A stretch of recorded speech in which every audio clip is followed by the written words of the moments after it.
Hello दोस्तों, कैसे आप सब लोग। मैं अभिषेक कांत आपके अपने चैनल लर्निंग विद अभिषेक कांत में आप सभी का स्वागत करता हूं। तो दोस्तों, आज हम मीन मीडियन एंड मोड के बारे में पढ़ेंगे। सपोज हमारे पास समांतर माध्यिका दे रखी होगी और हमें बहुलक ज्ञात करना है। तो कैसे हम बहुलक ज्ञात करेंगे उसके बारे में जानेंगे।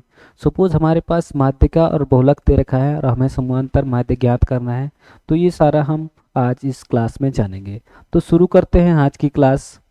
ठीक है। तो सबसे पहले आपको एक चीज, जो समांतर माध्यिका और बहुलक को किस सिंबल से डिनोट करते हैं वो जान लेते हैं।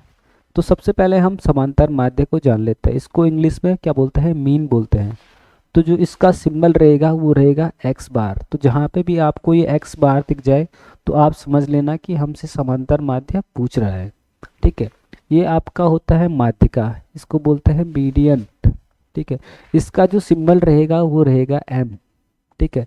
इससे आप समझ लेना कि ये मीडियन पूछ रहा है। ठीक है। और तीसरा जो है वो है आपका मोड, जिसको बहुलक बोलते हैं हिंदी में। इसका जो सिंबल रहेगा वो रहेगा आपका जेड। तो तीन चीजें आपने जान ली होगी, समांतर माध्य, माध्यिका और बहुलक। इन तीनों के लिए हम ये तीनों क्या करेंगे, सिंबल का यूज करेंगे। ठीक है। अब हम जानते हैं कि अगर हमारे पास क्वेश्चन दिया हुआ होगा समांतर माध्य, ठीक है, और माध्यिका हमसे दे रखी होगी, हमें पूछा गया होगा कि बहुलक कैसे ज्ञात करेंगे। तो एक क्वेश्चन रख के हम उसको कैलकुलेट करेंगे। ठीक है। सपोज हमारे पास समांतर माध्य दिया हुआ होगा, सपोज हमारे पास समांतर माध्य दिया हुआ होगा, एक्स बार आपका रहेगा 8 सपोज। ठीक है। और मीडियन जो दे रखा होगा वो रहेगा 10। ठीक है। और हमें z निकालना है, मतलब हमें बहुलक ज्ञात करना है। तो कैसे हम बहुलक ज्ञात करेंगे वो आज हम सीखेंगे। ठीक है। तो इसके लिए एक फॉर्मूला है, आपको फॉर्मूला याद होना चाहिए। तो फॉर्मूला जो बहुलक निकालने का रहेगा उस time, z is equal to 3m minus 2x bar. ये आपका फॉर्मूला रहेगा z निकालने के लिए। इसके थ्रू हम z निकाल सकते हैं। ठीक है।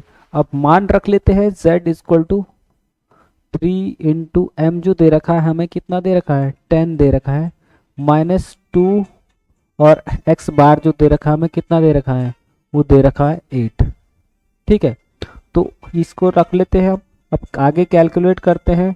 3 × 10 आपका क्या आ जाएगा, 30, और माइनस 2 × 8 आपका कितना आ जाएगा, 16। ठीक है। ये आपका कैलकुलेट करके हमने इतना निकाल दिया है।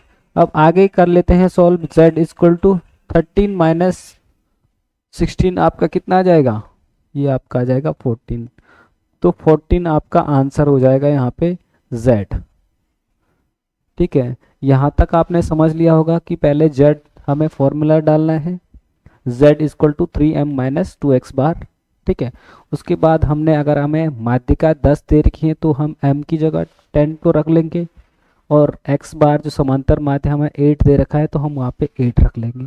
फिर उसके बाद हम कैलकुलेशन करेंगे, देन हमारा क्या निकल के आ जाएगा, बहुलक निकल के आ जाएगा। ठीक है। अब इसी को हम आगे बढ़ाते हैं। ठीक है। अगर सपोज हमारे पास समांतर माध्य दिया हुआ होगा, ठीक है, x बार हमारे पास दिया हुआ होगा, सपोज x बार हमें सपोज दे रखा होगा कितना, 8, z दे रखा होगा हमारे पास 14, और हमें कैलकुलेट करना है m। ठीक है। तो कैसे हम माध्यिका ज्ञात करेंगे वो देख लेते हैं। ठीक है। तो उसके लिए जो फॉर्मूला रहेगा वो रहेगा m is equal to 1/3 2x plus z। ठीक है। ये फॉर्मूला रहेगा, इसके थ्रू हम माध्यिका ज्ञात कर सकते हैं। ठीक है। ये x बार है, ठीक है, इसको समांतर माध्य बोलेंगे। तो ये फॉर्मूला आप लगाओगे तो हम माध्यिका निकाल सकते हैं। तो रख लेते हैं हम 1/3, 2x बार दे रखा है हमें कितना, 8, प्लस z हमें दे रखा है 14। ठीक है। तो हमने जो मान हमको दे रखा था हमने वो एज इट इज वहाँ पे रख लिया है। ठीक है। अब आगे सॉल्व करते हैं। m इज इक्वल टू हो जाएगा 1/3 2 इंटू 8 इज इक्वल टू आपका आ जाएगा 16 प्लस ये आपका क्या रहेगा 14। ठीक है, अब इनको ऐड कर लेते हैं हम 16 प्लस 14, तो ये आपका आ जाएगा कितना 30 और ये कितना है 3।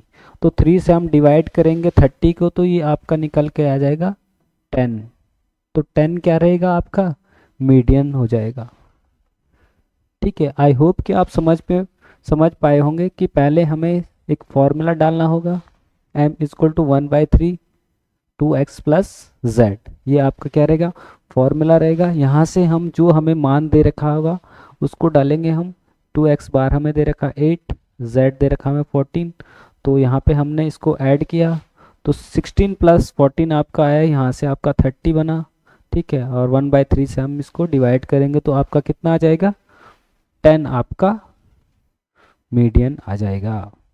ठीक है, अब आगे कर लेते हैं। बहुलक हमने निकाल दिया, माध्यिका निकाल दी। अब हम आगे करते हैं किस चीज़ के लिए, समांतर माध्य निकालते हैं। सपोज यहाँ पे रख लेते हैं हम, मीडियन हमें दे रखा होगा सपोज 10। ठीक है, और हमारे पास z दे रखा होगा 14 और हमें निकालना है समांतर माध्य। ठीक है, तो इसको कैसे निकालेंगे, उसके लिए आपको क्या करना पड़ेगा, समांतर माध्य का फॉर्मूला लगाना पड़ेगा। तो समांतर माध्य का फॉर्मूला जो रहेगा x bar is equal to 1/2 3m minus क्या रहेगा z। यहाँ से हमारा क्या निकल जाएगा समांतर माध्य निकल जाएगा। आपको ये फॉर्मूला याद करने हैं कि समांतर माध्य निकालने के लिए क्या फॉर्मूला रहेगा। अगर हमारे पास माध्यिका और बहुलक दिया हुआ होगा तो कैसे हम समांतर माध्य निकाल पाएंगे, तो आपको ये फॉर्मूला याद करना पड़ेगा। ठीक है, अब मान रख लेते हैं x bar is equal to 1/2 3 into m कितना दे रखा हमें मीडियन 10। ठीक है, माइनस z दे रखा हमें 14। ठीक है, अब ये मान रख लेते हैं 1/2 आपका यहाँ से आ जाएगा, 3 इंटू 10 आपका यहाँ पे क्या आ जाएगा 30 आ जाएगा माइनस 14। ठीक है, यहाँ तक आपने कैलकुलेट कर लिया होगा। 10 इंटू 3 आपका 30 आ गया और ये एज इट इज हमने यहाँ पे 14 को रख लिया है। ठीक है, और 30 में से अगर हम 14 माइनस करेंगे तो यहाँ पे कितना आ जाएगा 16 आ जाएगा और ये आपका क्या रहेगा 1/2, और 1/2 से हम 16 को डिवाइड करेंगे तो 2 8 आपका कितना निकलेगा 16, तो 8 आपका क्या निकल के आया यहाँ पे समांतर माध्य निकल के आया। ठीक है, आपने पहले फॉर्मूला लगाना है, x bar is equal to क्या रहेगा 1/2 3m माइनस जेड, ये फॉर्मूला डालना है। उसके बाद आपको पॉइंट जो दे रखे हैं, आपको m दे रखा है 10, z दे रखा है 14, तो इसको रख के आप आंसर निकाल सकते हो। आई होप कि आप लोगों को ये वीडियो देख के समझ में आया होगा कि कैसे हम समांतर माध्य, माध्यिका और बहुलक निकाल सकते हैं। अगर हमारे पास दो चीज़ें कुछ भी दे रखी होगी, समांतर माध्य दिया हुआ होगा, माध्यिका दी हुई होगी, तो हम कैसे बहुलक निकाल सकते हैं। अगर हमारे पास बहुलक दे रखा होगा, माध्यिका का दे रखी होगी, तो कैसे हम समांतर माध्य निकाल सकते हैं। तो इस वीडियो में हमने ये सारी चीज़ें जान ली। आई होप कि आप लोगों को समझ में आया होगा। मिलते हैं नेक्स्ट वीडियो में।